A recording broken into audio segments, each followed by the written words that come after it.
This is the case of the people of the state of Colorado versus James Egan Holmes, case number 12 CR 1522. The record should reflect that Mr. Holmes is present with his attorneys, Ms. Brady, Mr. King, Ms. Nelson, Ms. Higgs, and Ms. Spengler. And the prosecution is represented by Mr. Brockler, Mr. Orman, Ms. Pearson, Mr. Edson, and Ms. Tish McGuire. We are outside the presence of the jury. Yesterday, the prosecution asked to use a transcript of an audio taped interview that was conducted with the defendant in this case. I have had a chance to do some research, and as I had indicated, there is some case law on this, and I found the authority that I mentioned yesterday I thought existed. First, I found People versus Medina, 72 Pacific 3rd, 405. This is a Colorado Court of Appeals case from 2003. In this case, copies of a partial transcript were given to the jury to follow along with the video testimony, and the copies were then collected from the jury. I think I made reference of this type of procedure yesterday. I also found People versus Coca, C-O-C-A, 580 Pacific 2nd, 1258. This is a Colorado Court of Appeals case from 1978. In this case, the court said, contrary to the defendant's contention, the trial court did not err in admitting the transcript of the August 14 tape into evidence. Accurate transcriptions of sound recordings are admissible to assist the jury in following the recordings while they are being played. Here, the detective who monitored the recordings testified that the transcription had been prepared from his own handwritten transcript and that it was accurate. The defendant also contends that the admission of the transcript caused unfair repetition of the recording. However, since the alternative to providing a transcript is to play the tape numerous times in order to review thoroughly critical portions thereof, we do not consider such a procedure as unduly emphasizing the evidence.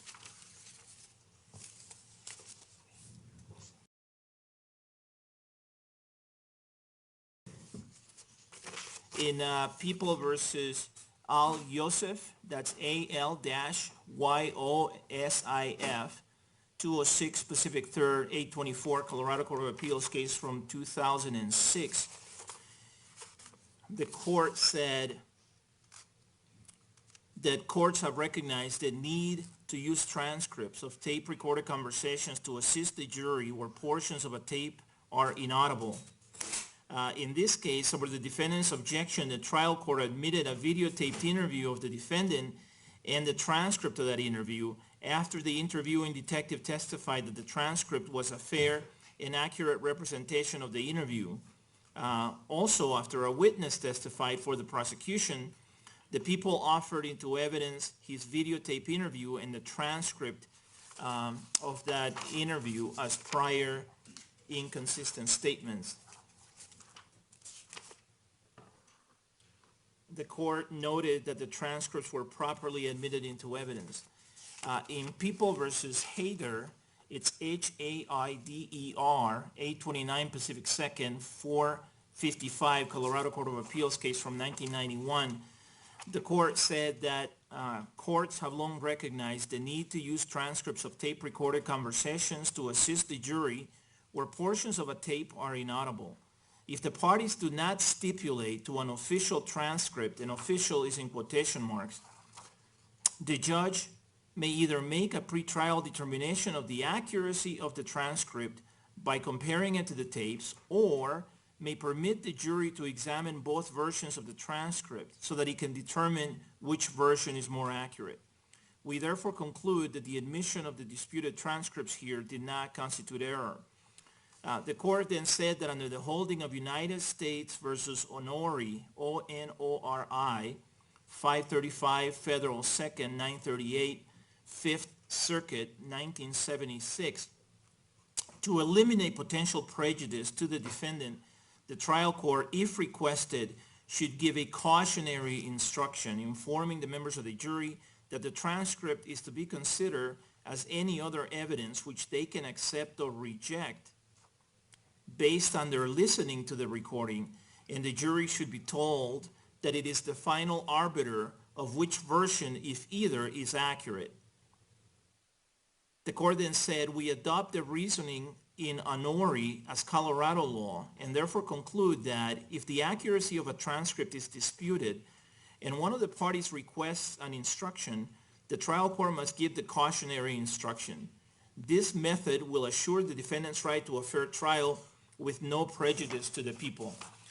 So, Mr. Orman's request is granted, assuming that the detective testifies that the transcript that he's intending to use is accurate and that he himself has checked it. So with the proper foundation, I will allow the prosecution to admit the transcript into evidence. I asked the defense yesterday if it had a transcript, and he claimed that that was work product. I don't think it is attorney work product, but I'll give the defense another opportunity at this time to tell me whether it wants to submit a different transcript. Okay, if the defense wanted to submit a different transcript, I would do, so the record is clear, I would give the jury both, the transcript the prosecution is submitting and the transcript the defense is submitting. And then I would give the jury a cautionary instruction along the lines of the following. Members of the jury, because the parties disagree about some of the contents of the recording that are difficult to hear or understand, 2 transcripts have been submitted. These transcripts are to be considered as any other evidence. You are not required to accept either document as an accurate transcript of the recording. Rather, it is up to you to assess the accuracy of each transcript. After you listen to the recording and review each transcript, you are to determine which, if either, transcript accurately reflects the recording, including any parts that are difficult to hear or understand. You can accept an entire transcript, part of it, or none of it. You also can accept parts of both transcripts. You are the final arbiter of the contents of the recording. And of course, I would be open to suggestions from counsel in terms of modifications, additions, or deletions with respect to the proposed cautionary instruction that I just read. Given that the prosecution is the only party that's submitting a transcript, the cautionary instruction that I propose giving, unless the defense objects, is the following. Members of the jury, the transcript that has been submitted is to be considered as any other evidence. You are not required to accept this document as an accurate transcript of the recording. Rather, it is up to you to assess the accuracy of the transcript. After you listen to the recording and review the transcript, you can accept all of the transcript, part of the transcript, or none of the transcript. You are the final arbiter of the contents of the recording.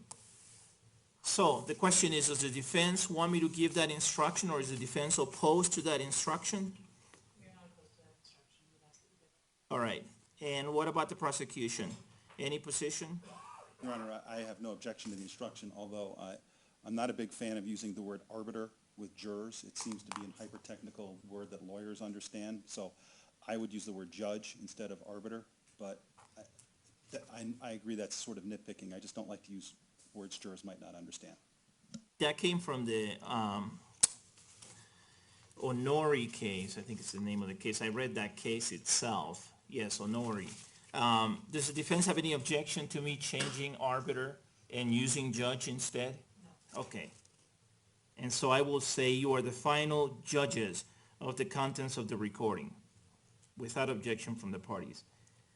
Are there any other revisions that either side is requesting with respect to this particular cautionary instruction? I'm not, although I have a question, Your Honor. Okay, what's the question? One of the cases that Your Honor had referred to, which I read last night, talked about just giving it to the jury and not making it an exhibit. If we're talking about it in terms of evidence, it seems to me evidence means admitted exhibits. So my intention is to ask that it be admitted.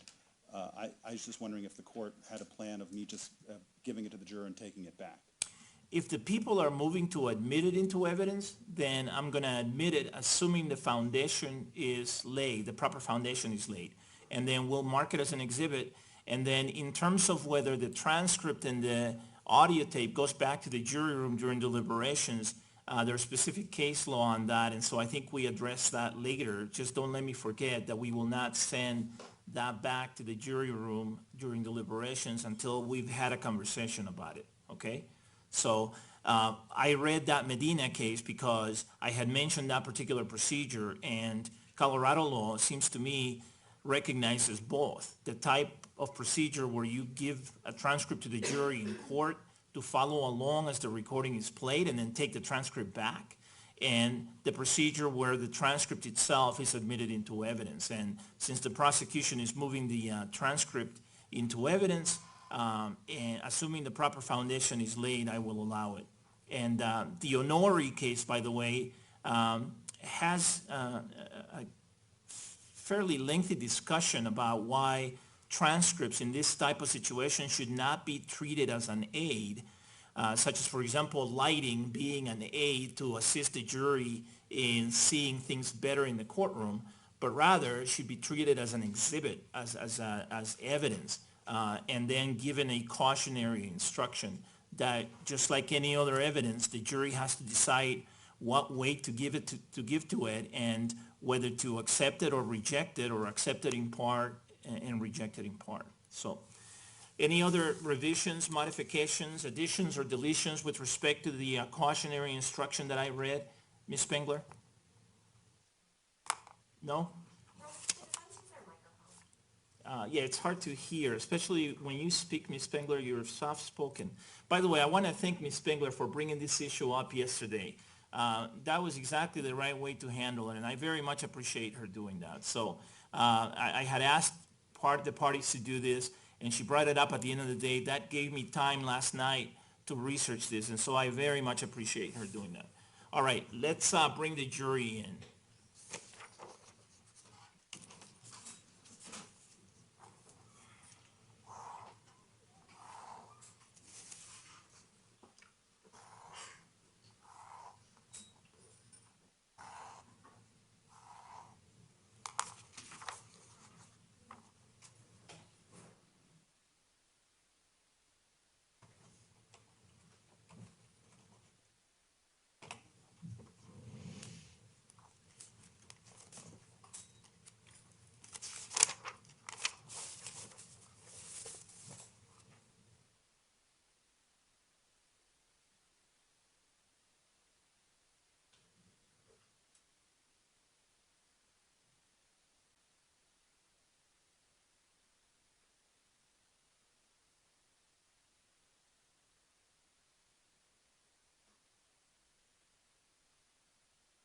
Please be seated, everyone. The record should reflect that the jury has joined us again. Welcome back, members of the jury. How's everybody doing? Good, good. That was a hearty good. All right, thanks for coming back and again being on time. I appreciate that. The people may call their next witness, please.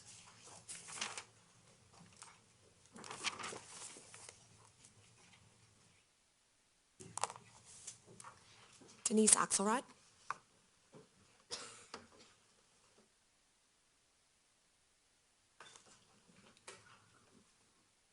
Good morning. Good morning, sir.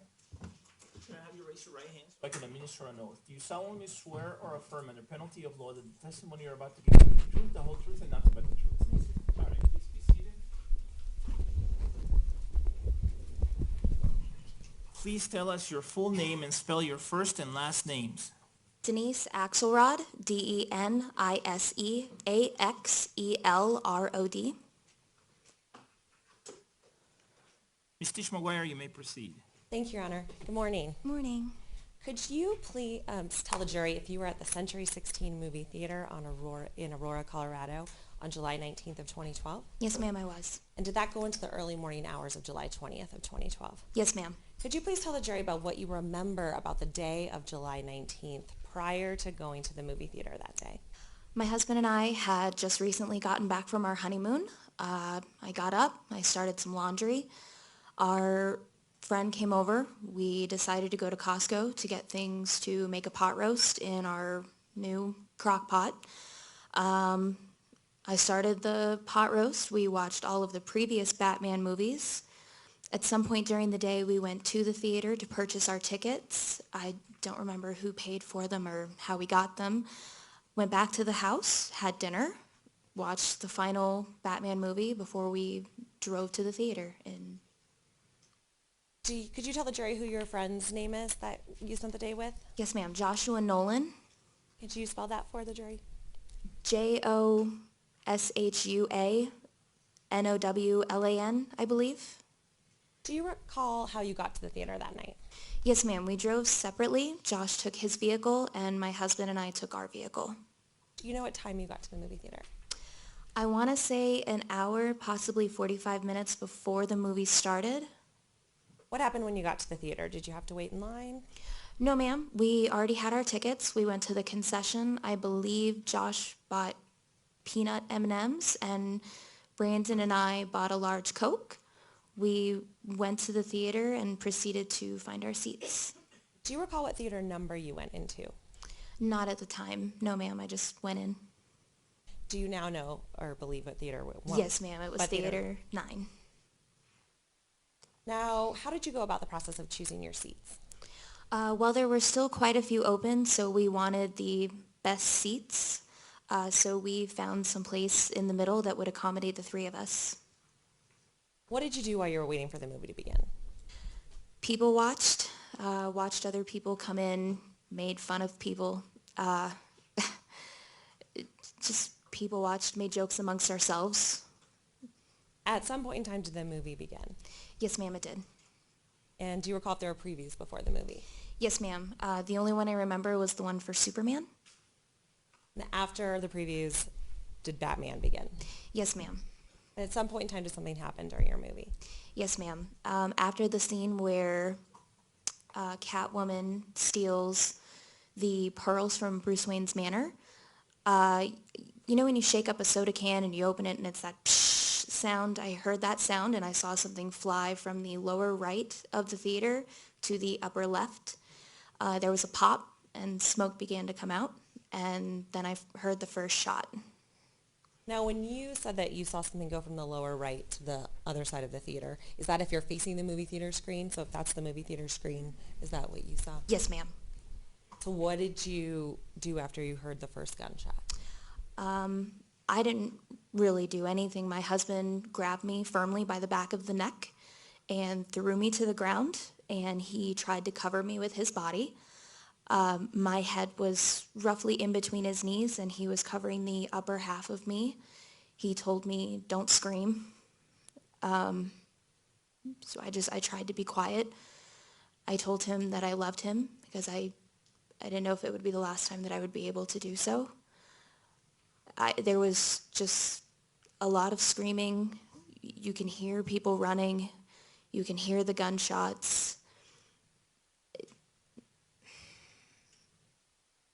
I didn't really see anything at that point at the beginning. My husband was just covering me, telling me just to stay down and be quiet. Now, could you tell the jury who your husband is? Yes, ma'am. He is Brandon Axelrod, Brandon. And Axelrod, same spelling as Yes, your name? ma'am, sorry. So you're down on the ground. You're hearing these things. What else happens next? It sounded, from what I could determine, that the gunman was just walking back and forth in front of the screen, just spraying. I believe I said spray and pray. I'm sure not a ton of you have played video games, but it's where you just go in and try to shoot everything. From what I could hear, the trajectory was just going everywhere. I remember thinking, this sounds exactly like a war movie. I was obviously very frightened, but I didn't scream. I don't remember saying anything except "I love you" and "please make it stop." There was just so much screaming and so much gunfire. At some point it stopped. You started to hear people move again, and then it started. In that lull, I had peeked through the hole in between the seats, and then he started to fire again, and I saw the starburst flash from what I would assume is an assault rifle. I'm going to stop you for a second. Can you describe for the jury what sort of hole area, if you could put your hands up? Yes, and ma'am. Kind of describe what sort of area you're looking through. Yes, ma'am. When you're at a movie and you're on the ground, there's like that much of a gap in between the seats, and I tried to just peek through that small gap just to see if I could see anything, and I saw nothing, and then I saw a starburst flash, and I immediately tried to hide again. Could you tell where you saw that starburst flash from in the theater? Off to the right, if I'm looking at the screen, it was kind of off to the right a And how would little. you describe that flash? So on an assault style rifle, when you have a starburst flash, the way the At this point, I'm going to object to its lack of foundation. Sustain to lack of foundation. Ms. Axelrod, do you have any experience with firearms? Yes, ma'am. What is your experience with firearms? Number one, I grew up in the South. I am a hunter. My dad taught me how to fire my first gun when I was 14. I've gone on many hunting trips, getting up at 3 a.m. What sort of weapons do you have experience using? Objection, relevance. Sustained. Now, is what you heard in the theater that night consistent with gunfire? Yes, ma'am. And is what you believe to be a starburst flash something that you believe came from a firearm? Yes, ma'am. All right, so go back to where you were telling us about after seeing the flash. So I hid my face again, screaming. Gunfire. I think the movie was still going. It was still dark. The lights didn't come on. There were no alarms. I couldn't tell you how long it was. At some point, I know that I was hit. I've never been shot before, so I couldn't tell you that, yes, I knew that it was a gunshot, but it felt like when you sit around a campfire and a log pops and that little bit of ash hits you, like in the arm or the leg, it's just something very hot and very fast. At that point, I tried to get lower on the ground. I don't remember exactly when in the series of events that happened. But the shooting continued, and then it stopped again, and it stopped. I'm so sorry. May I back up? Sure. Okay. At another point, I remember Josh screaming, and I look up, and his arm is resting on the seat, and the majority of it is gone. And then I believe he fell down, and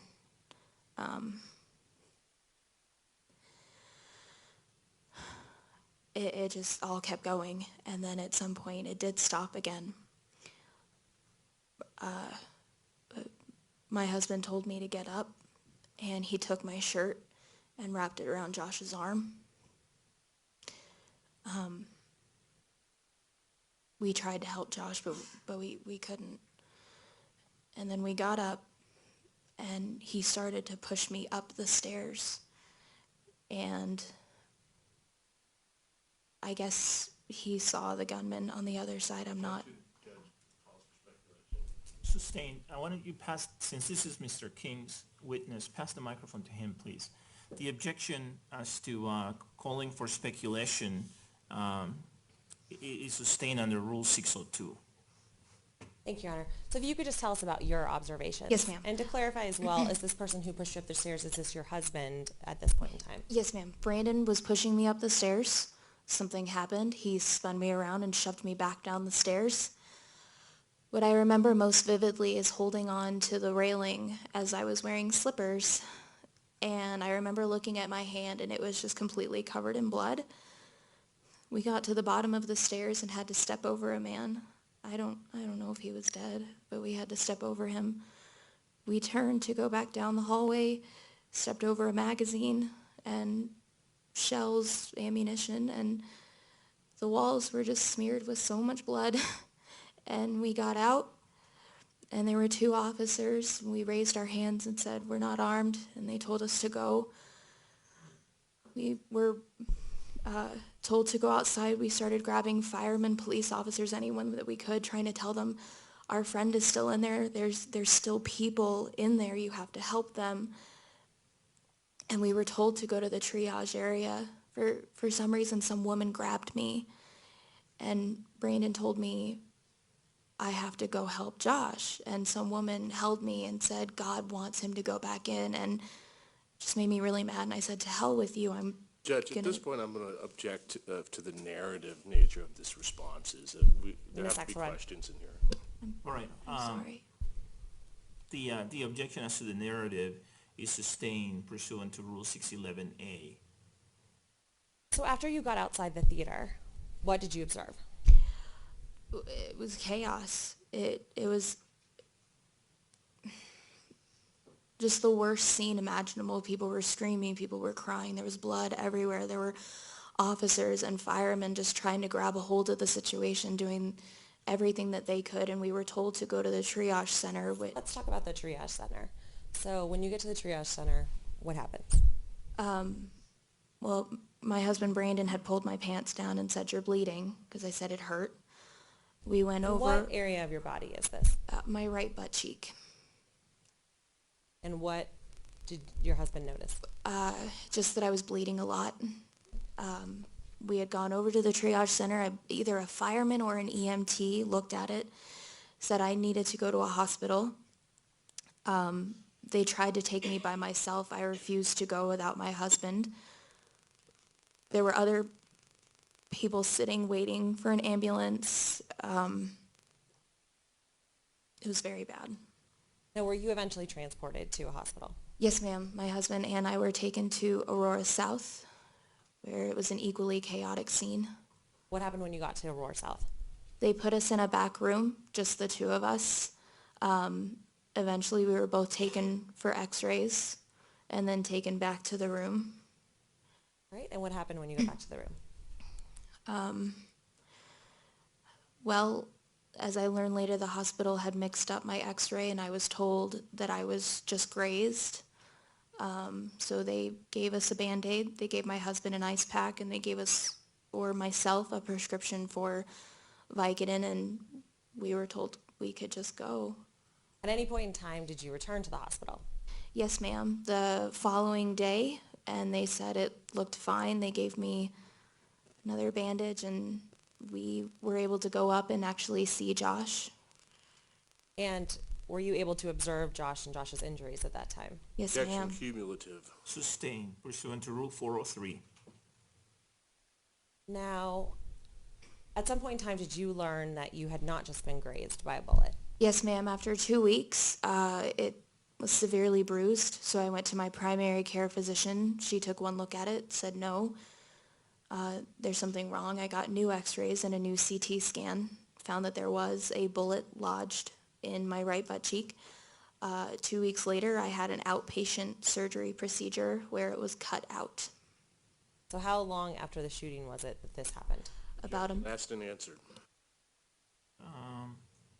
I think she did answer that. I think she said a couple of weeks.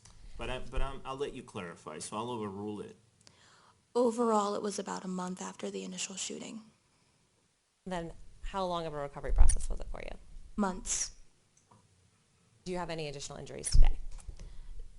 Other than emotional, no, ma'am. Your Honor, if I may approach the witness.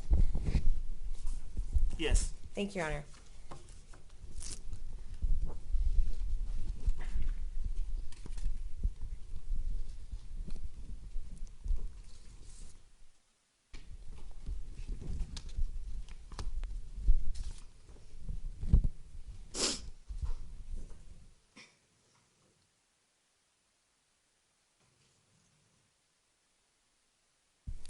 I'm going to hand the witness what's been marked as People's Exhibit 4514, 4515, 1108, and 4585. Okay. Thank you. All right, Ms. Axelrod, if you could look at that first exhibit.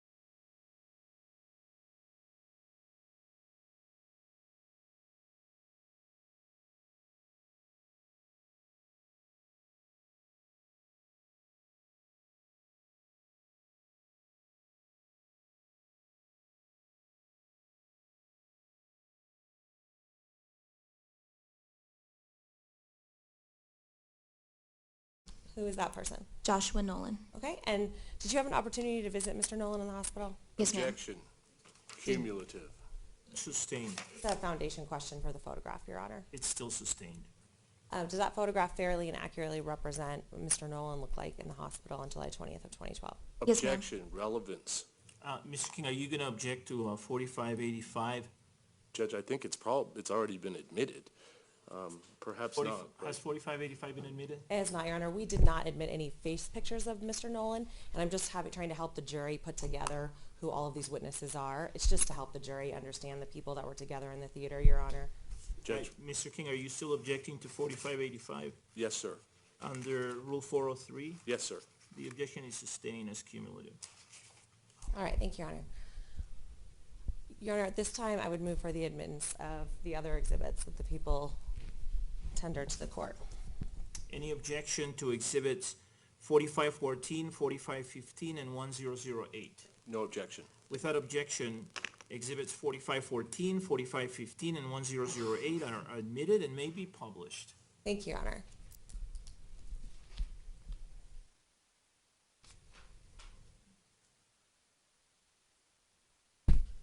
Oh.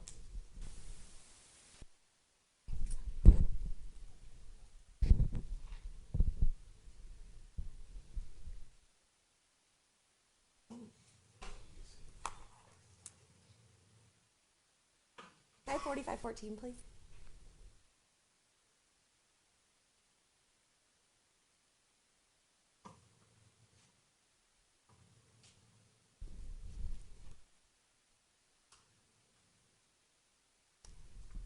All right. Ms. Axelrod, was this you on July 20th of 2012? Yes, ma'am. Okay. If I could please have 4515?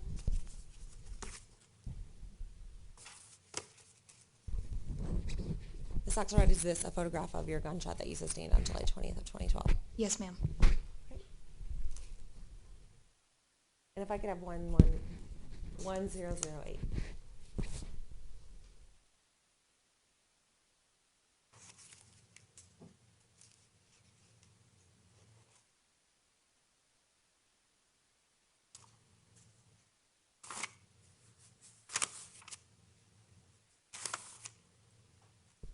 One 1108. May I approach, Your Honor? Yes. Thanks. Thanks. 1108. So it's not 1008, Ms. Tish McGuire? Sorry, that was Mr. Orman's notes. It was 1108. Okay, 1108. All right. So the exhibit that was admitted is 1108, not 1008. Yes, thank you, Your Honor. All right, Ms. Axelrod, there is a microphone next to you, I believe. Yes, ma'am. Okay. Could you please turn that on? And there is a wooden pointer behind you. Yes, ma'am. All right. If you could please describe for the jury where you entered the theater that night. So we entered from here, went down, around, and up these stairs, and found our seats in this center area. Right. And can you describe the order that you were seated? Yes, ma'am. It was Joshua, myself, and Brandon. All right. And could you describe for the jury where you saw that canister that you described as a soda can flying across the screen? Yes, ma'am.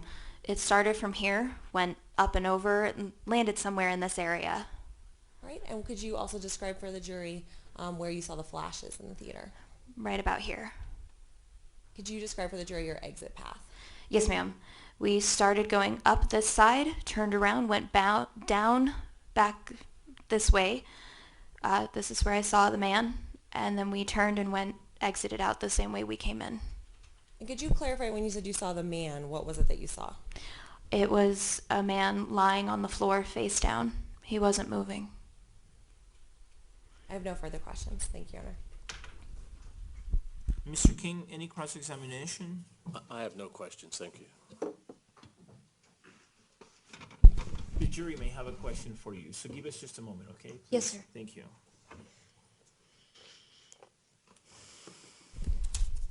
Thank you.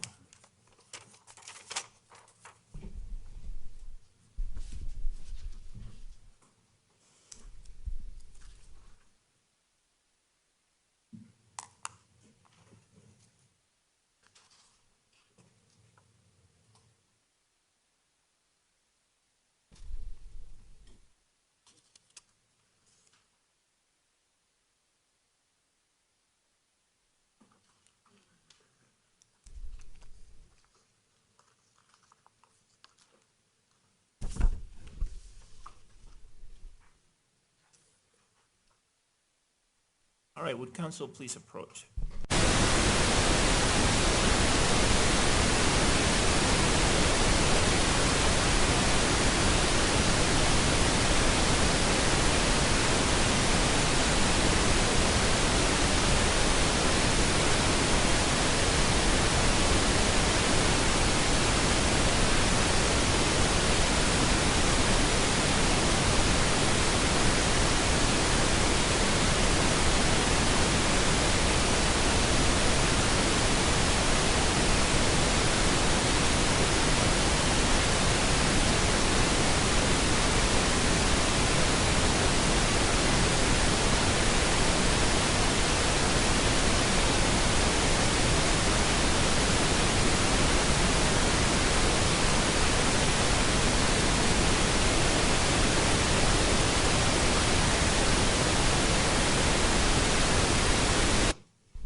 The jury has submitted some questions that, based on the rules of evidence and other applicable rules of law, I have determined are appropriate. So I'm going to ask you these questions now. The first question is, how long did the gunshots last once they started, approximately in your recollection? I don't know, Your Honor. It felt like forever. The next question is, approximately how long was the pause once the first set of gunshots stopped, approximately? I also cannot answer that. The next question is, how long did the second set of gunshots last, approximately? Again, I'm sorry, I don't know. And finally, when you left the theater, was the gunman gone, if you know? I don't know. Okay. Any follow-up questions based on those questions, Ms. Tish McGuire? No, Your Honor. Mr. King? Thank you. May this witness be released from her subpoena? Yes, Your Honor. Any objection? Without objection. All right, thank you. Thank you. Call your next witness, please. Brandon Axelrod?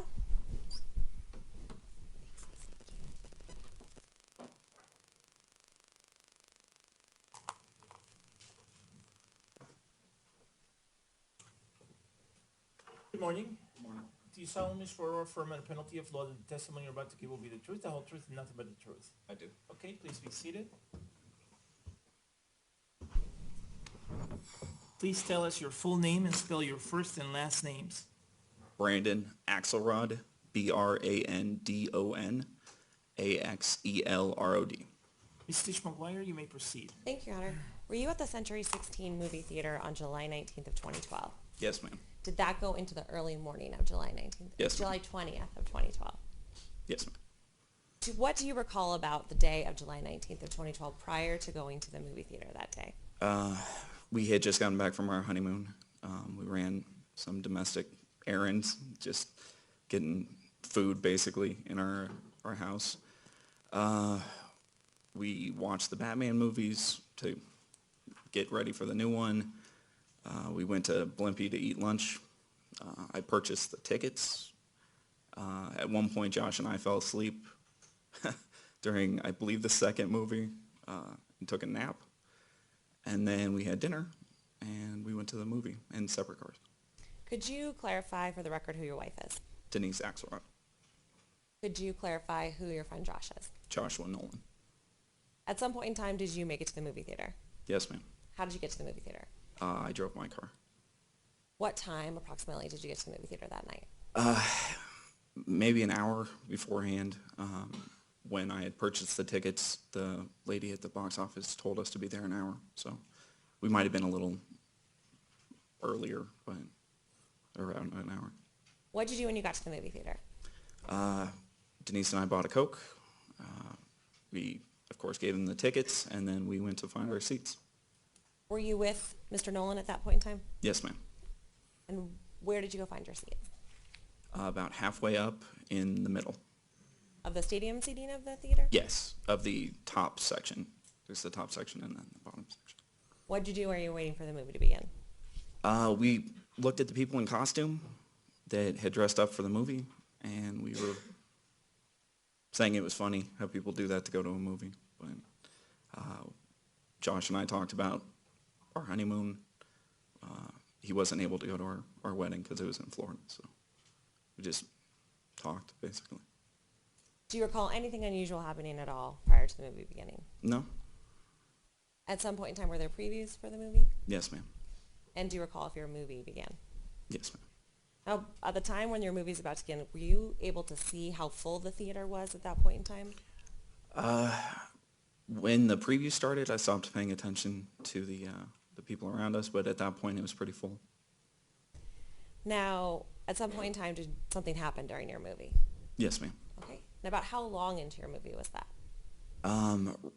There's a scene where Bruce Wayne fires a bow and arrow, and Anne Hathaway breaks into a safe, and it was right around there. What happened? I heard a hissing sound.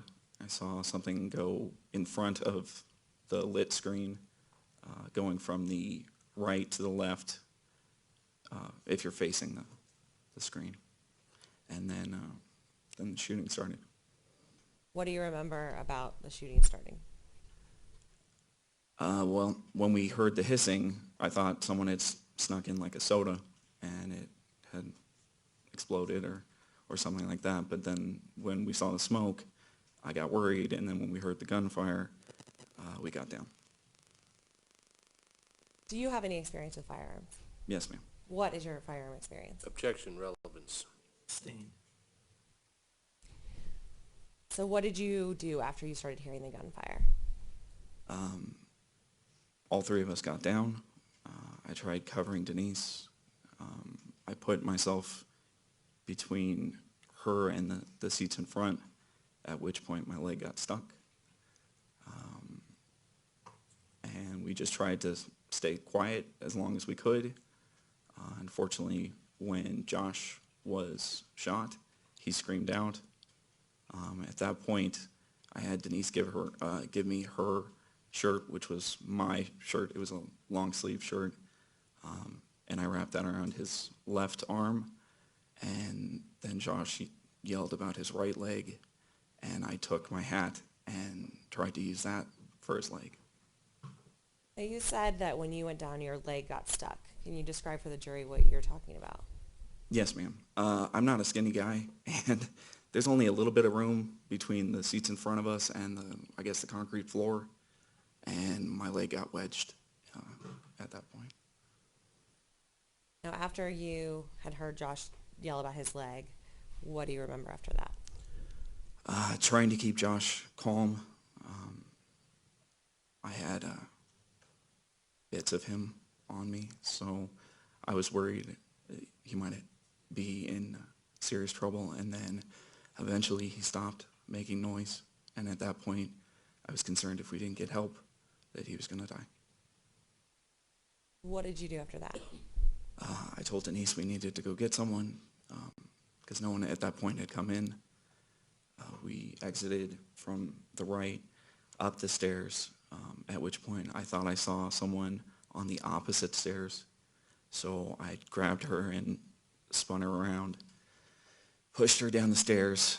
I'm going to stop you for a second. When you said you thought you saw someone, what are you talking about? I thought I saw the shooter. So that made you want to change direction, Correct. of course. Go the Okay. opposite direction. Because unfortunately the door on top is at the top left if you're facing the screen. And while you're... I think it's up there. Sorry. Sorry to interrupt. While you're changing direction, is gunfire going on at this point in time? Not at that point. So what do you recall as you were walking down the stairs? I probably pushed Denise a little too hard because by the time she got to the end of the stairs, she had stumbled, but I held on to her shirt the whole time. She was just wearing her undershirt or whatever. And I spun her to go out to the right, back to the entrance we came in. Do you recall noticing anything about your own injuries at that point in time? My leg hurt, but it didn't matter. So Why didn't it matter? I just got married, and it didn't matter. What happens when you get outside the theater? When we exit, the theater doors were approached by, I believe they were plainclothes officers, but they had guns pointed at us, told us to put up our hands. At that point, we told them Josh is still in there, I thought he had passed out, and that they needed to go back in. They then ushered us outside of the building, facing west, and they pushed us over to the right along the building exterior. At some point in time, were you able to seek medical treatment? Eventually, yes. And where were you able to go? After we had been corralled to the right of the theater, they then had us go further west in the parking lot to where they had a group of injured people together. We sat there until the EMT came by, saw what he thought was a bullet near my wife's spine, said that she was going to go right away and that I would have to wait. And then my wife, not being from Colorado, didn't want to go on her own, so we... Judge, I'm going to object as to the narrative response. I think the question was, where did you receive medical treatment? The west of the... Hold on. Oh, sorry. The question was, and where were you able to go? So the objection as to narrative is overruled pursuant to Rule 611A. Go ahead. Eventually, we got into an ambulance that was in the west side of the parking lot. A nice EMT lady said that I could go with Denise, but I couldn't sit down because there wasn't enough room. But she took us together. So, What hospital you were taken to? Aurora South. Did you receive any medical treatment at Aurora South? I was given an ice bag and a Band-Aid, and an X-ray, and I believe that was it. Did you sustain any injuries in the theater on July 20th of 2012? Yes, ma'am. What injuries did you sustain? I tore a ligament in my ankle. I have a slight tear in my knee. I had bits of like plastic from the seats in front of us embedded up and down my right side of my body. Your Honor, if I may approach the witness with People's Exhibits 4509, 4513, and 1107. As long as you don't ask Mr. Orman what the exhibit numbers are, yes. Thank you, Your Honor.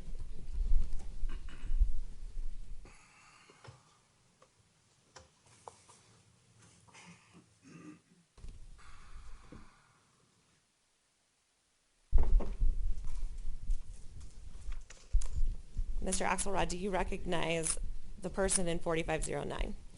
Yes, ma'am. Who is that? Me. Does that picture fairly and accurately represent what you looked like on July 20th of 2012? It's not a good picture, but yes. And do you recognize what's depicted in People's Exhibit 4513? Yes, ma'am. All right, and what is that a photograph of? The lowest injury, or the lowest laceration, I guess I had. Okay, and what part of your body is that on? My right leg, right above my...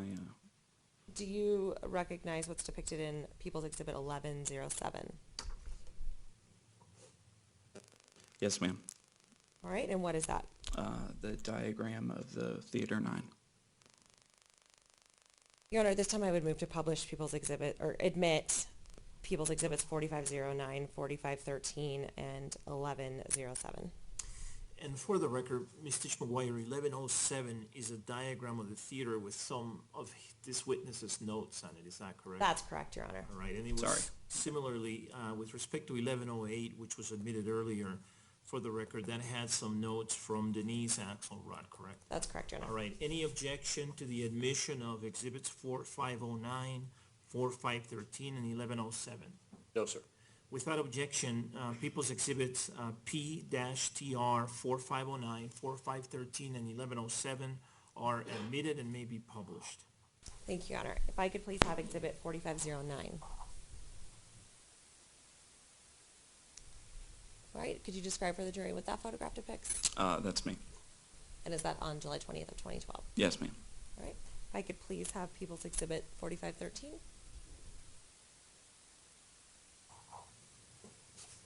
All right, and what is that photograph depicting? One of the lacerations on my leg. All right.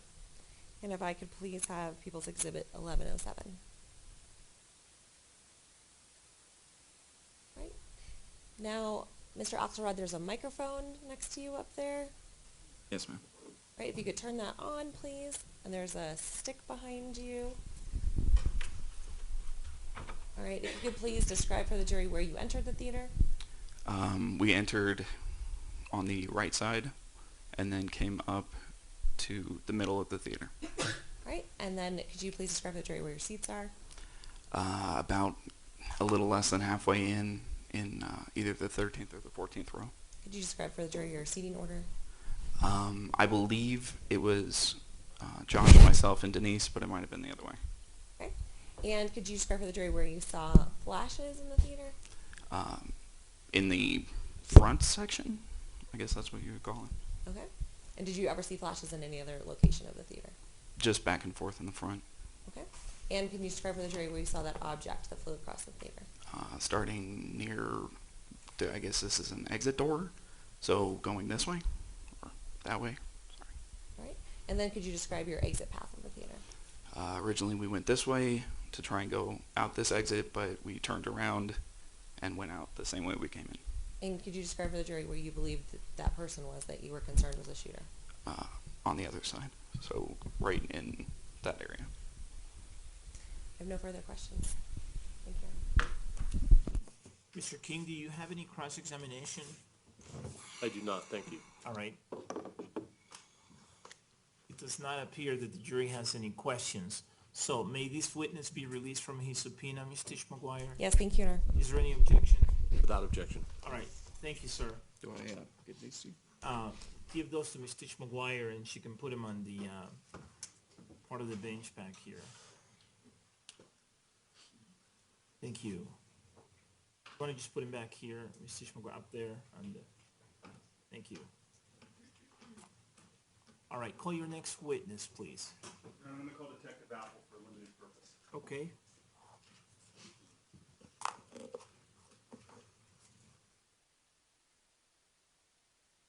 Good morning. Good morning. Do you solemnly swear or affirm under penalty of law that the testimony you're about to give will be the truth, the whole truth, and nothing but the truth? I do. Please be seated.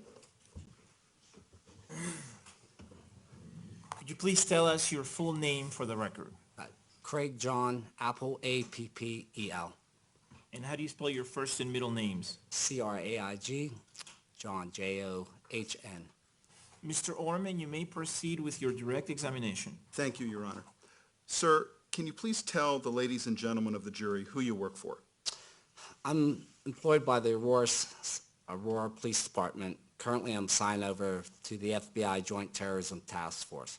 But back on July 20th, 2012, I was working in a homicide unit with Sergeant Files.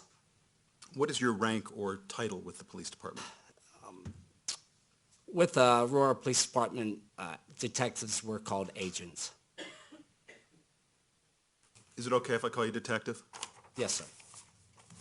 I want to ask you about your role in this case. Would it be fair to say that you were the head investigator with the police department relating to the theater shooting? Yes. And we've heard from Sergeant Files testify. Was he sort of your overseer and boss as this happened? Boss and kind of like co-case agent on this case. I'd like to ask you about some events that happened in the afternoon of July 20th, 2012, and I'll take you to about 3:45 p.m. Did you participate in an interview of the defendant with Special Agent Garrett Gumbiner, and that's Gumbinner, and the defendant? Yes, I did. And the person that you and Agent Gumbiner spoke to, is he present in the courtroom? Yes, he is. Could you please point him out to us? Sitting to my right with a light blue shirt on, beard, glasses, dark hair. Now, I want to ask you a few questions about that interview, and then I'm going to call Agent Gumbiner in a little bit. First, I would like to ask you about how you and Agent Gumbiner were dressed when you had this interview. Dressed probably very similar to what I'm wearing today. I did not have a gun on at that time. Agent Gumbiner was wearing like cargo pants and a polo t-shirt. He also did not have a gun on. Where did the interview take place? At the Aurora City Jail, which is about 100 yards from our headquarters. Can you please describe for the ladies and gentlemen of the jury the room that you interviewed the defendant in? The Aurora City Jail, they have a booking area, a holding cell area, and then interview rooms. These interview rooms have a table in them. They are not equipped with recording devices. The room where we interviewed the defendant at was a door, and also beside the door was a half wall and then glass. The table inside, small table about this size right here, maybe 3 feet by 5 feet. He sat with his back towards the wall. I sat directly across the table facing him. Agent Gambiner sat probably 2 or 3 feet to the defendant's right side. Can you please describe the demeanor of the defendant when you spoke to him and how he acted when questions were asked of him? Can you press the microphone, please? Objection relevance. The objections of a rule pursuant to Rule 401 and 402. He was brought down from one of the holding cells wearing, I think it was an orange jumpsuit. He appeared somewhat tired, sat in a chair, not straight up, but kind of slouched down, spoke in a low voice, monotone, would make eye contact occasionally with me sitting across the table, but mostly would look past me or to my left. When questions was asked by Agent Gambiner, he would actually somewhat turn and look at Agent Gambiner and make contact with Agent Gambiner. Now, yesterday, the jury saw, I think it was yesterday, a recording of you and Detective Mel speaking to the defendant sometime around 2:30 in the morning on July 20th, and that had a video recorder. I think you've already mentioned this, but can you explain the difference in the system or lack of a system that existed in this room over at the jail? This room did not have a recording system, therefore I brought a small micro digital recorder we commonly use when we're out on the street. When you went into the room, did you have that recorder with you, the digital recorder? Yes, I did. I had placed it in a notebook, a folder on the table. Was it operating properly? Yes, I had placed it in a folder. However, I had turned it on, but then during the first 1 or 2 minutes of the interview, I must have turned it off by pressing my folder down. So it was off for probably the first 1 to 2 minutes. In other words, maybe when you put it on the table, you turned it off accidentally? Yes, it was covered by the top of the notebook, so he could not see it. So what you said is there's a couple minutes of the interview that were not recorded. Yes. How did you notice that this wasn't working and then turn it on? I just had a weird feeling at that time. I looked at it, opened the notebook, and I saw the light was not on. So I'd like to ask you about what happened in that couple of minutes before you noticed this. When you noticed it, did you turn on the recorder? Yes, I did. Can you please tell me about the start of the conversation that you had with the defendant? And I'm just talking about the portions that are not on the tape. How did that start? I introduced myself to the defendant. We had met earlier that morning. I introduced Agent Gambiner to the defendant. I told him I realized... Let me stop you there for a second. Did you ask him any questions that led him to respond about what he had done in his apartment? And Yes. I'm not asking you what the questions are. I'm asking you, did you ask that question? Yes, I did. Okay. So can you please start with, did he explain to you in general what he had done with his apartment and why? Yes.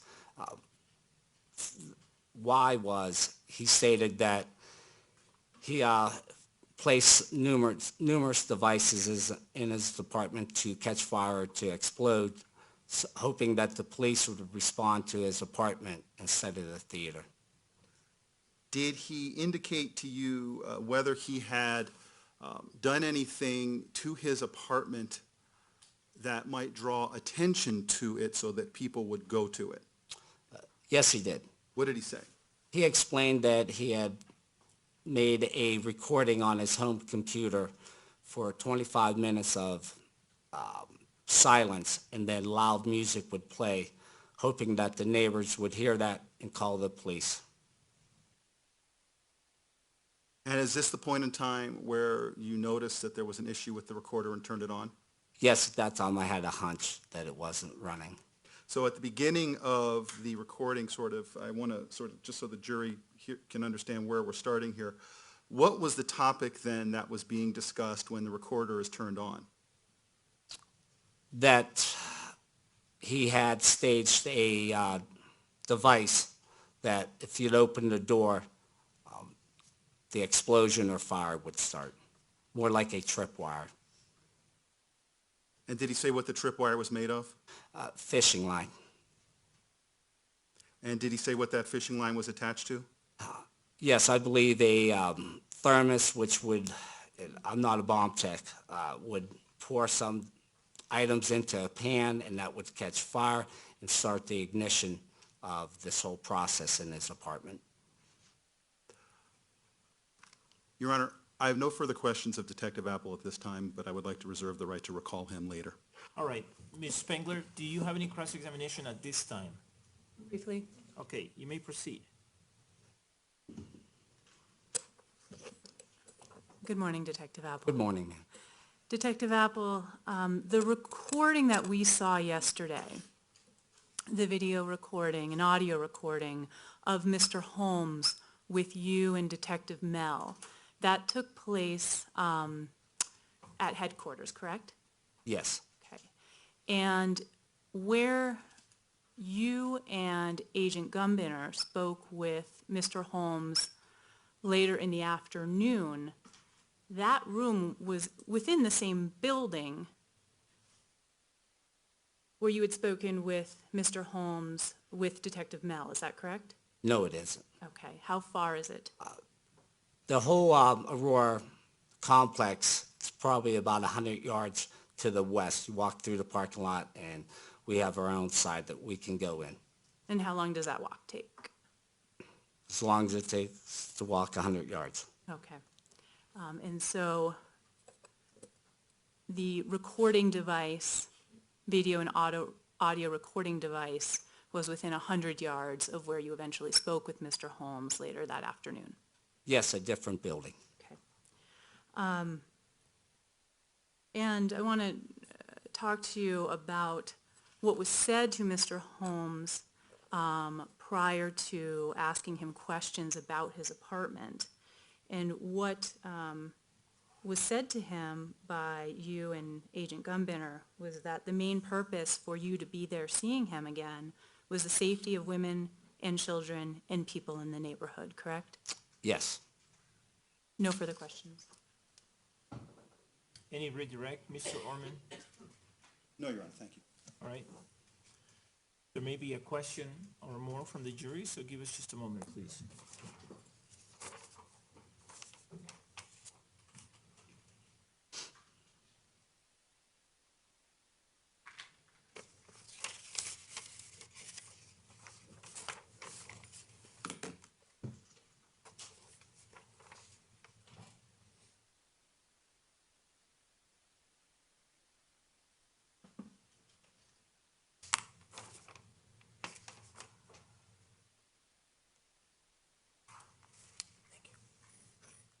Would counsel please approach?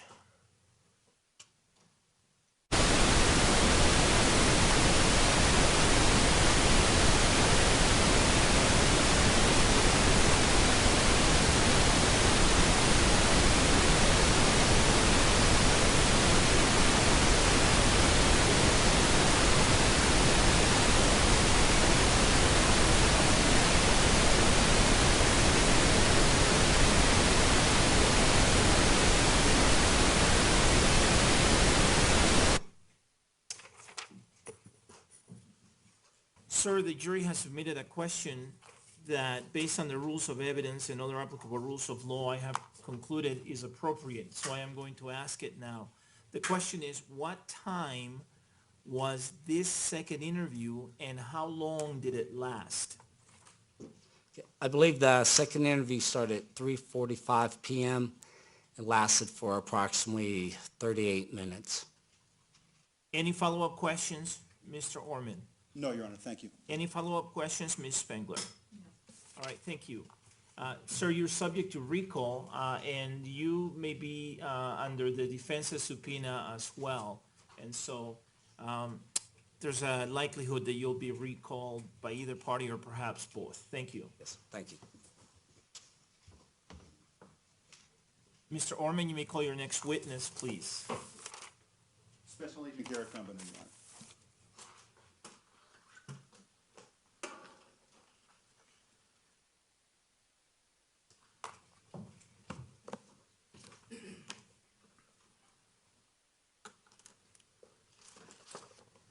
Good morning.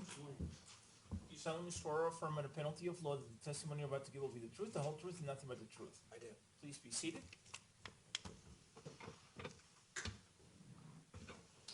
Please tell us your full name and spell your first and last names.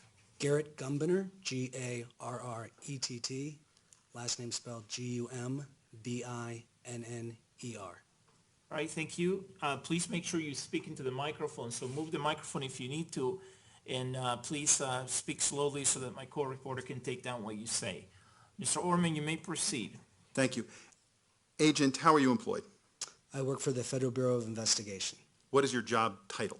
I am a Special Agent Bomb Technician. Now, we call you a special agent. Is everyone in the FBI sort of a special agent, or are there any just regular agents? Everybody's a special agent in the FBI. And bomb technician, does that mean that you have a specialty in explosive and incendiary devices? Yes, it does.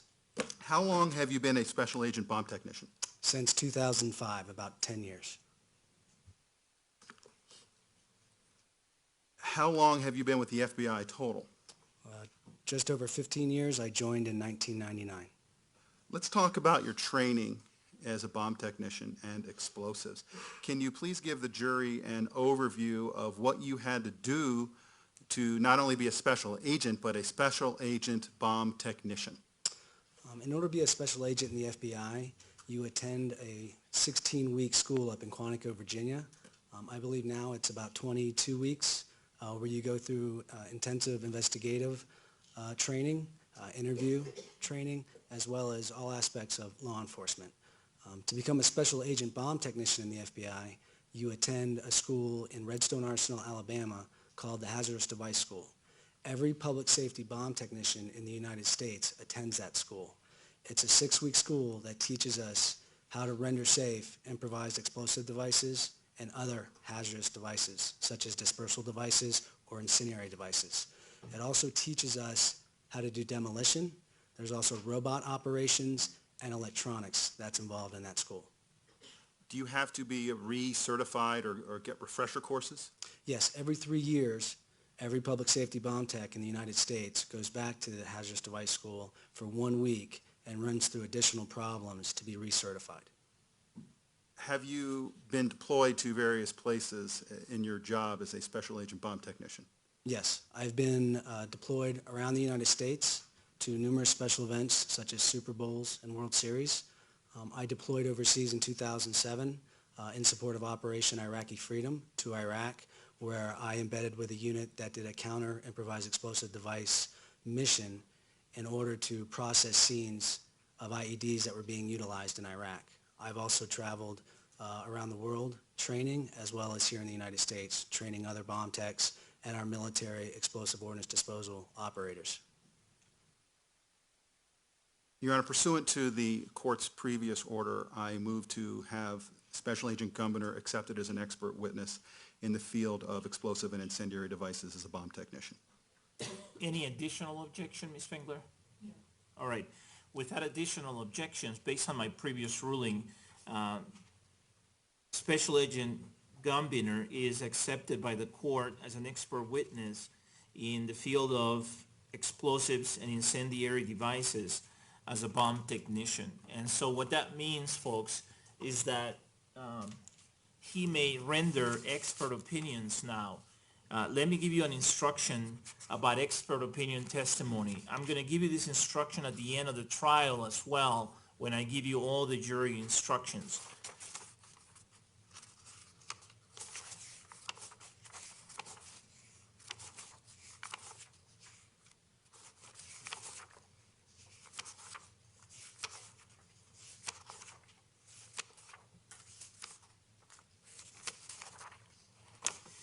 You are not bound by the testimony of a witness who testifies as an expert. The credibility of an expert's testimony is to be considered as that of any other witness.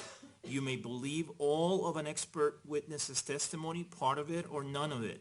The weight that you give the testimony is entirely your decision. Does everybody understand that instruction? Okay, and everybody's nodding their head yes. All right, and my ruling in terms of qualifying this witness as an expert is pursuant to Rule 702 of the Colorado Rules of Evidence and the Colorado Supreme Court's decision in People v. Schreck. You may proceed, Mr. Orman. Thank you. Special Agent Governor, and even though you're Special Agent Bomb Technician, is it okay if I just call you Special Agent? Please. I want to ask you about two areas. I want to ask you about a response that you participated in related to the defendant's car that was parked behind the theater, and a later response to the apartment. Did you participate in both of those? Yes, I did. And would it be fair to say that you participated in both of those with a lot of other professionals? Yes, I did. Were you asked to respond to the Century 16 Theater in relation to the defendant's car? Yes, I was. Do you remember about what time it was that you were called out there? I believe it was between 1:30 a.m. and 2 a.m. in the morning. And how long did it take you to respond? Not very long, less than 10 minutes. Were you aware that something was going on, or did they just wake you up and you were there in 10 minutes? No, we were aware that there was an active shooter at the theater and that we possibly had IEDs. We knew at the apartment, but we also were concerned about his vehicle. What time did you first find out about the active shooter and that an incident had occurred? Around 1:30 in the morning. And when did you then learn that you should go to the scene at the theater? During that phone call. When you got to the theater, did you have any special equipment with you or anything like that? When I arrived at the theater, I had bomb equipment in my Suburban. The Arapahoe County Bomb Squad was already on scene with their big bomb truck, and I supported them by embedding with their bomb squad, and we started operating, clearing the vehicle.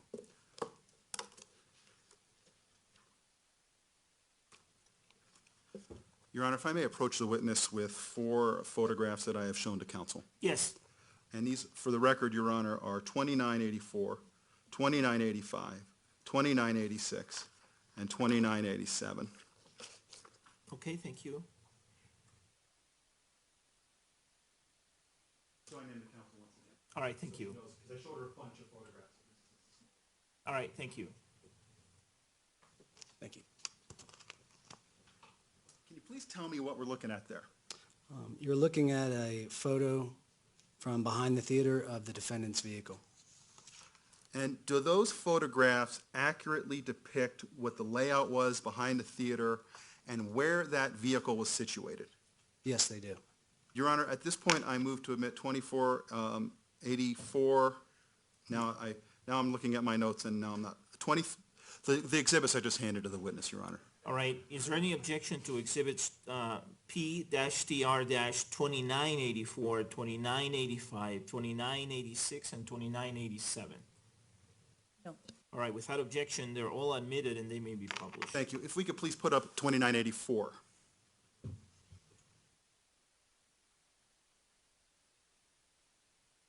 Special Agent Governor, what are we looking at there? That's the rear of the Century 16 Theater, and you're looking at the defendant's car, the white car, in the top of the picture. There's a handheld microphone, should be up there. Could you turn that on? And then there's a kind of a makeshift pointer device there. Could you point out for the ladies and gentlemen of the jury where the defendant's car is? Right here. Okay, thank you. You can sit down. And if we could put up 2985, please.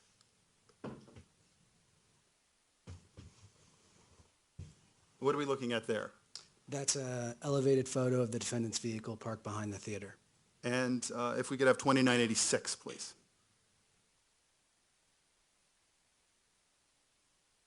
And what is that? Again, another elevated picture of the defendant's vehicle. And is that from a reverse angle? Yes, it is. And then 2987.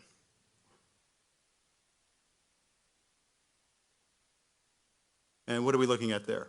And again, a reverse angle picture from behind the theater of the defendant's vehicle. I want to ask you something about this photograph. To the right is sort of a grassy area, and then that would be Sable Boulevard there. Is that correct? Correct. And then in the distance, sort of on the horizon there, across a large field, is a building complex. There's a little building with a dome off to the left and a larger building off to the right. Do you know what that facility is? Yes, that's the Aurora Police Station District 2. And City Hall and whatnot? And in the Aurora City Jail. So we're going to get to a conversation that you had with the defendant later. Did it occur in that complex over there? Yes, it did. Okay, thank you. If we could please put up 2985 again. I want to ask you some questions about the car and maybe use this to assist as needed. When you got there, what were you asked to do in relation to that car?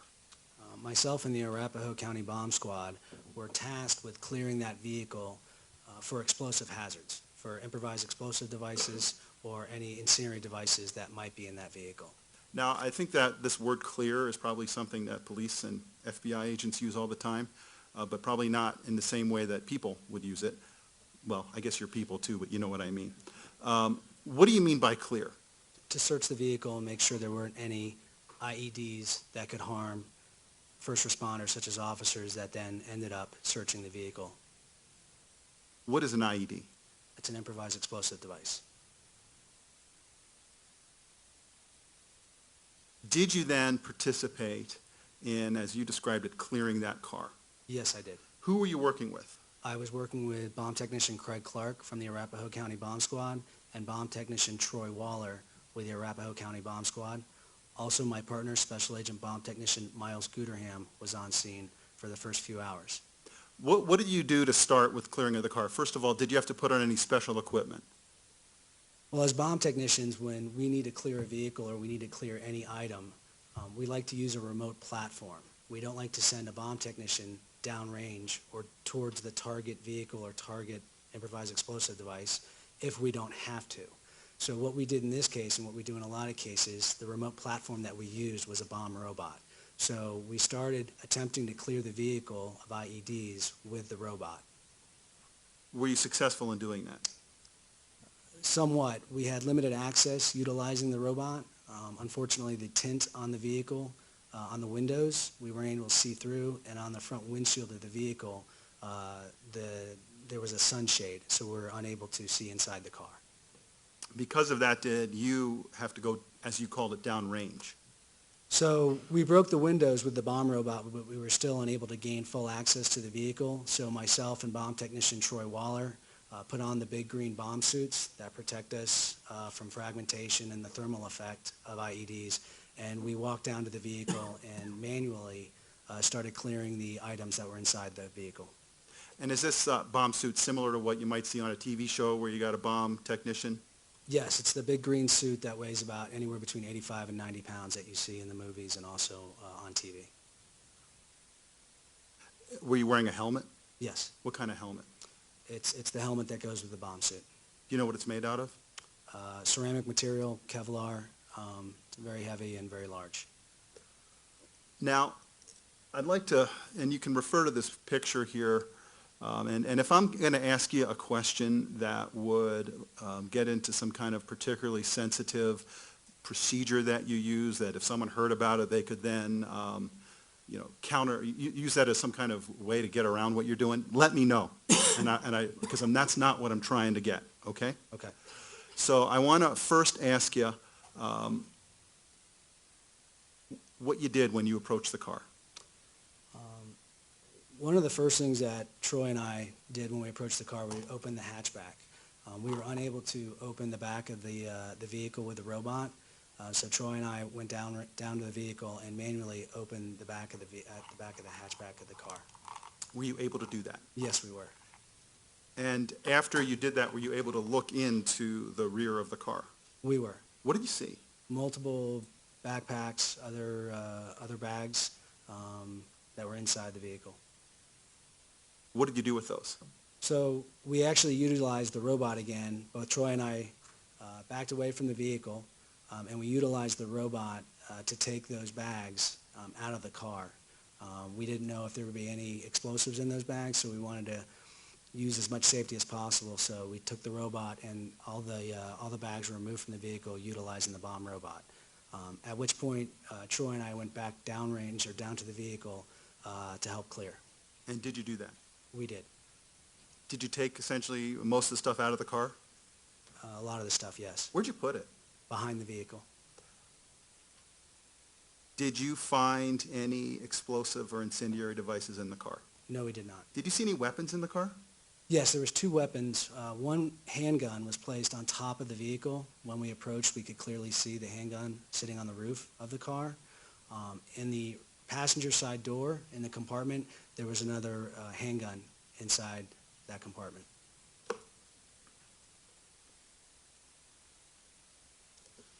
Apart from clearing out the car, did you see any of the items that other officers had removed from the defendant when arrested and that had been placed on the ground? Yes, we saw different types of ballistic protection, as well as web gear, which is something you wear around your waist with a belt with pouches that contained ammunition. Did you feel a need to examine the materials and clothing and items that had been removed from the defendant as part of your response to the area of that car? Yes, I did. Why is that? Because we had information that the defendant possibly threw something in the theater.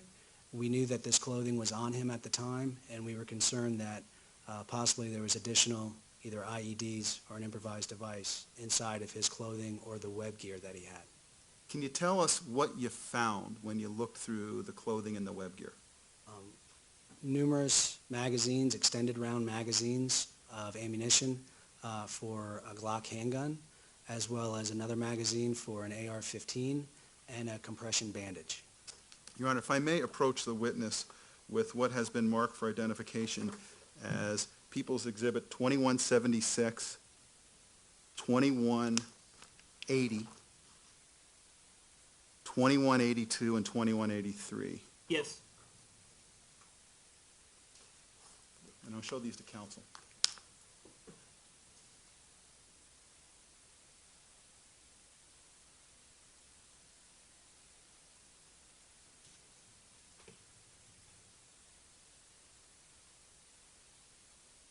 Handing you 2176, 2180, 2182, and 2183. Can you tell me what those are photographs of? These are photographs of the ammunition that I removed from his clothing and the web gear that was by his vehicle. And when you removed them, did you place them at the location that is depicted in those photographs? Yes, I did. Your Honor, I move to admit 2176, 2180, 2182, and 2183. Any objection, Ms. Spangler? No objection. Okay, without objection, P-TR-2176, 2180, 2182, and 2183 are admitted and may be published. Thank you. If we could please put up 2176.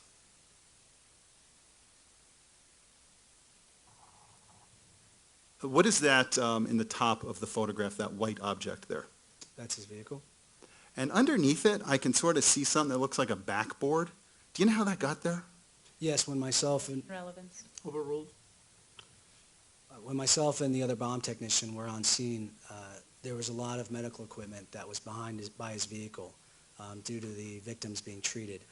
The backboard was behind his vehicle, and you can imagine being in the bomb suit that weighs 85 to 90 pounds, we kept tripping over it. So we slid it under the vehicle so it would be out of our way and we could operate around his vehicle. Thank you. And we're looking at a number of things. First of all, there is one smaller object to the bottom of the photograph, and then near the car is a large group of objects. What are those? Those are multiple extended round magazines that I removed from his web gear. And why do we have them in two different positions like that? The group and then the one? Yes. I don't know. Okay. Let's go to 2180, please.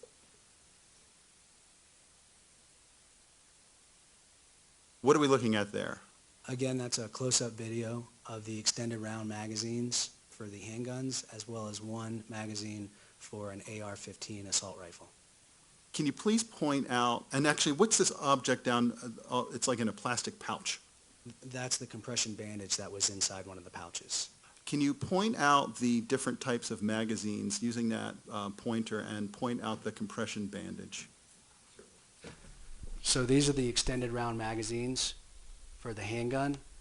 This magazine right here is for the assault rifle, and right here is the compression bandage. Thank you.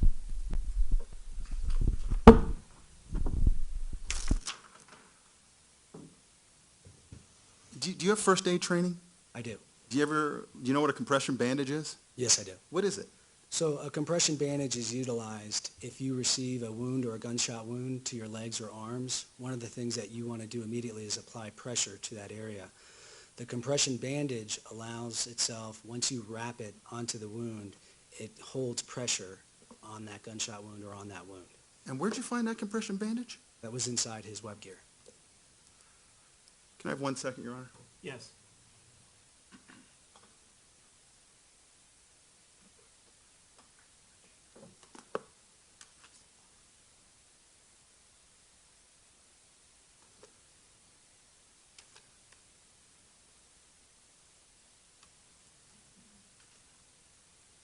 How long did you stay, we can take that down, thank you. How long did you stay at the scene of the theater? Till around 5:30 to 6 a.m. in the morning. After that, where'd you go? I went to the defendant's apartment, And where was that? located in 1960, I believe, Paris Street.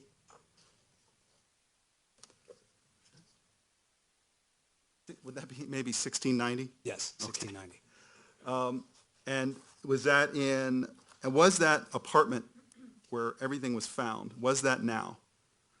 Was that then, I'm sorry, and is that now in the state of Colorado? Yes, it is. What time did you get to the scene of the apartment?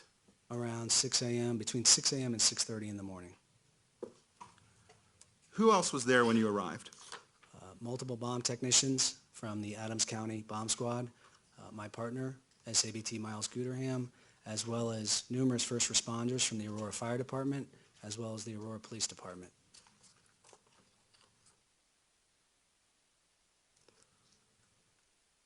What was your purpose in responding to the apartment building?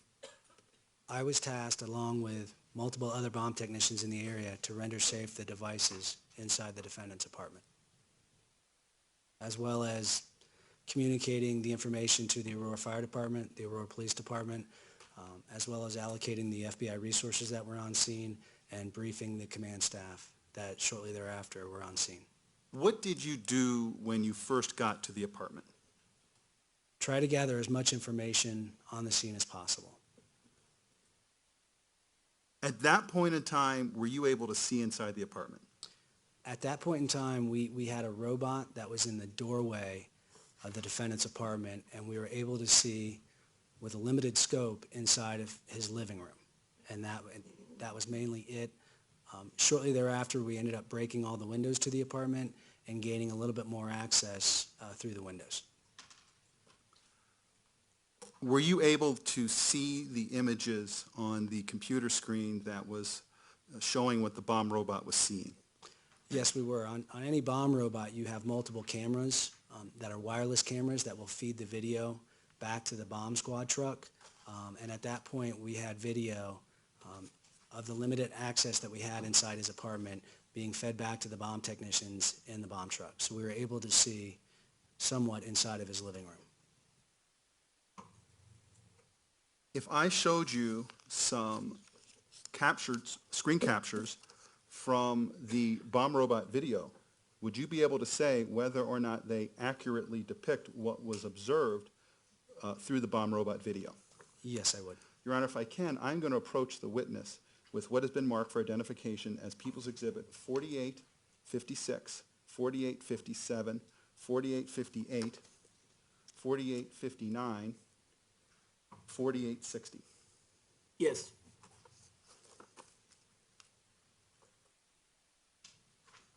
Also, Mr. Orman, when you get to a point where you think it makes sense for us to take our morning break, let me know. I think maybe right after we get done with these. Okay, great.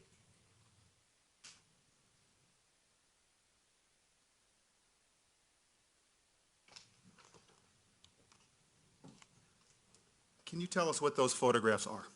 These are screenshots that were taken from the robot that we had inside or right in the doorway of the defendant's apartment.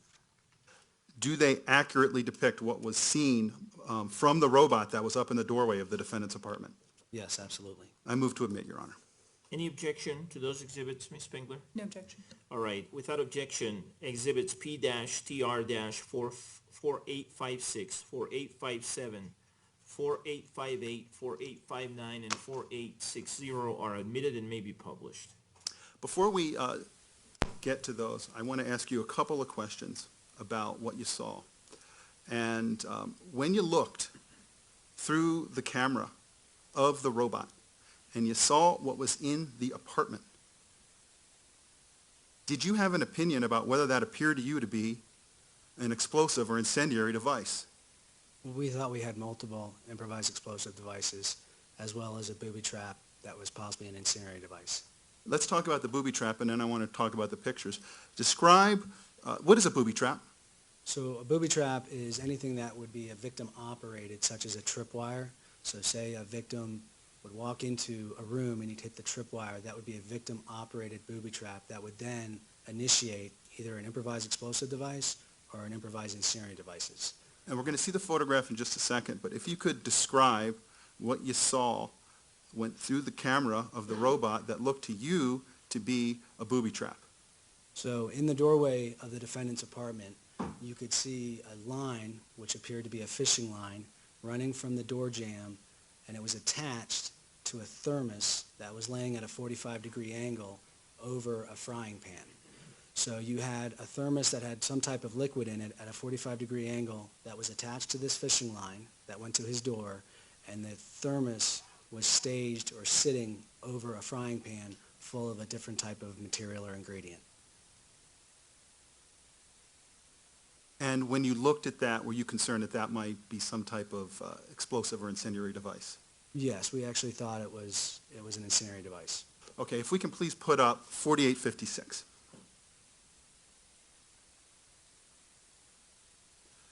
Can you please, and now, can you tell us what we're looking at there?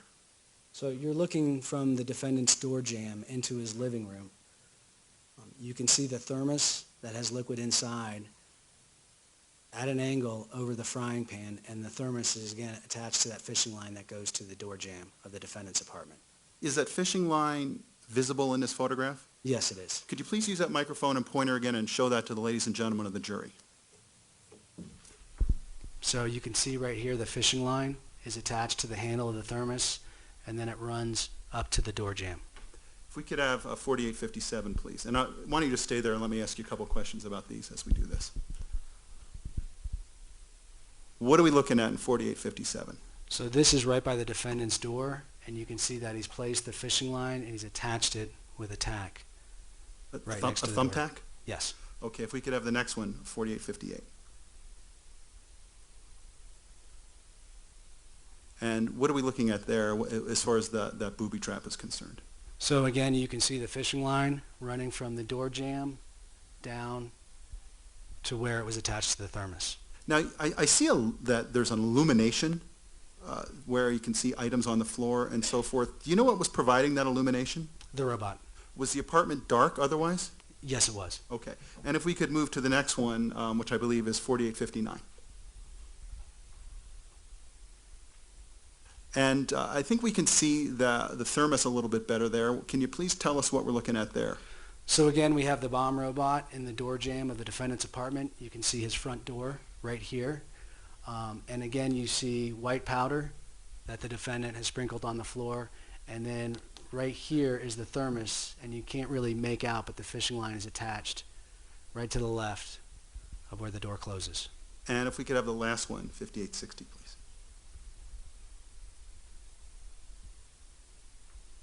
Tell me what we're looking at there. Again, you can see the fishing line that's attached to the handle of the thermos. Inside the thermos is a bottle of liquid, and then you can see it's placed on these sneakers at an angle that sits over this frying pan full of a different ingredient. And thank you, you can take a seat. We can take that down.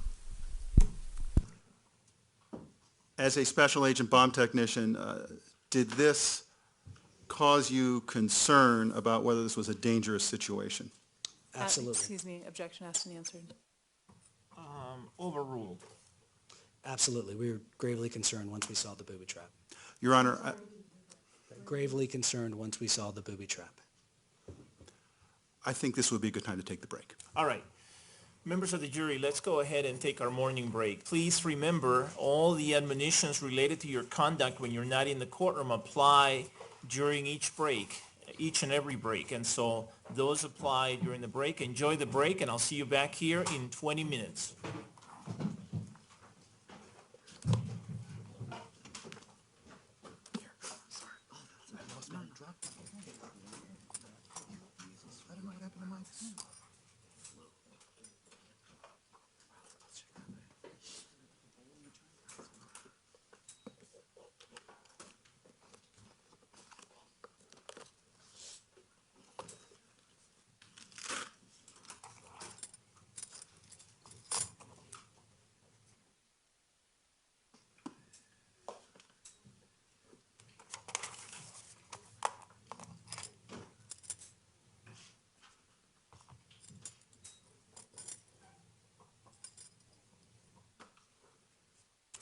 The record should reflect that the jury has exited the courtroom. Please be seated, everyone. Let's take our break. I'll see everyone back here in 20. Thank you. The court will be in recess. All right.